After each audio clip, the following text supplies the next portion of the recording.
Luckily for us, we had a lot of sunlight this year, and that's usually the main limiting factor in the UK. So it was all for us about how to capture sunlight, and that was the real reason why we got where we got. We had an ability to capture more sunlight than we've had in the past because we managed to keep the plants greener for longer.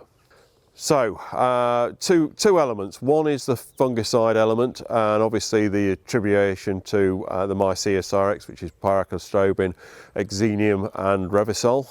And obviously there are factors in there with those sort of newer modern type fungicides, the prolonged greening effect in that, and the nitrogen use efficiency you get out of it. If you can keep the leaf roll from happening longer in the season, later in the growing day, at those sort of 25 and above degrees temperatures, which is what we've managed to do, you can capture more sunlight, which you can convert into more yield. So the other limiting factor is obviously water on our land this year. It's specifically unusual for that, so producing bigger root structures is the other part and the element of the program. So that's the foundation core part of our program, so producing those root structures early season allows us to get more water to the plant than we'd normally get without doing that.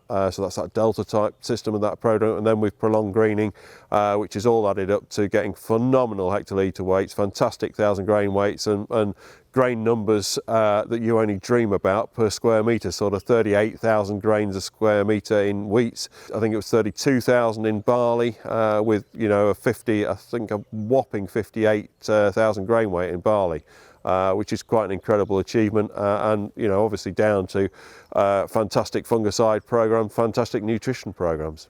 It was quite incredible to get the barley record where it was at, because moving that date back, if you look at the programs, they aren't too dissimilar from sort of last year to this year on the barley. It's probably integrating a little bit more tip-top late season, but there's not a massive difference in that program. But moving that drilling date back 3 weeks into September and getting 16.2 tonne a hectare with a 74 hectolitre weight is quite, it's just mind-blowing to be able to manage to get that sort of yield with what we've done. And in the winter wheat, we always knew with the system we use and the way we maximize, we'd eventually get there. We'd get that growing season where we could get up there, and who knows whether we'd get above the 17.3, 398 that was the previous record, or above it, but we knew we'd be up at that level.